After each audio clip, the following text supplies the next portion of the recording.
Let's try to learn the basics of the solar angles. From the name itself, you can understand that solar angles are related to the angle of the sun. So, the solar angles are basically the angles. Now you will ask that what are the uses of the solar angles? Why should we learn about solar angles? Solar angles are basically very much useful if you are installing a solar panel on the roof of the building, because if you install the panel according to the solar angles, then the efficiency of the solar panel will definitely increase. The solar angles are also very much useful when you are designing an energy efficient building.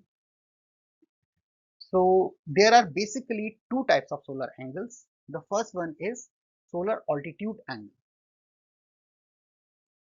The solar altitude angle is basically the angle between the horizontal plane and the angle of the sun. So suppose this is an observer and this is sun. This is the horizontal plane. So the angle that the sun makes with the horizontal is known as solar altitude angle.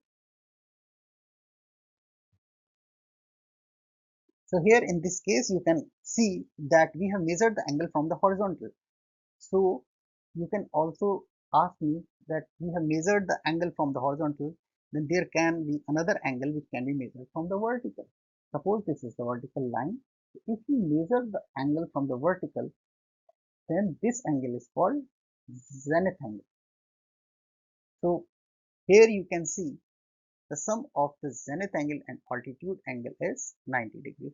So both these angles are complementary angles, and you can write as zenith angle plus altitude angle equals 90 degrees. So as you all know that during the noon time, the sun is at a very high position in the sky. The altitude angle will be maximum during the noon time and the zenith angle will be minimum during the noon time. Then these two angles, solar altitude angle and solar zenith angle, are can be considered as a single angle which defines the height of the sun in the sky.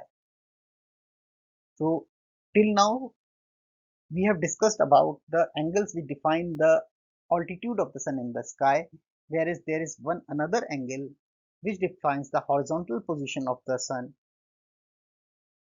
which is known as solar azimuth angle. So in this diagram you see there is an observer and there are four cardinal directions. This is north direction, this is east direction, this is south direction, and this is west direction. So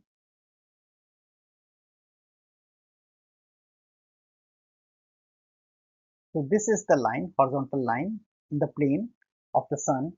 Then this line will make a certain angle from the north direction if we measure it towards the east direction. So this is the north direction, and if we measure towards east direction, then this angle will be known as solar azimuth angle.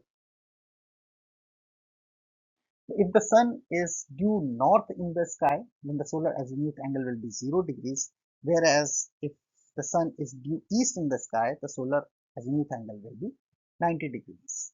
So let us quickly revise what we have learned.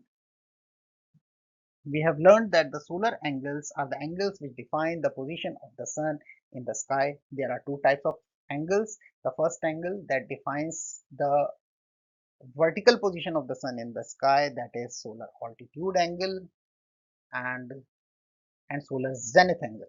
So solar altitude angle and solar zenith angle are complementary angles, and the sum of these angles are 90 degrees, whereas the solar azimuth angle defines the horizontal position, the position of the sun in the horizontal plane itself. It is the angle which defines the position of the sun from the due north.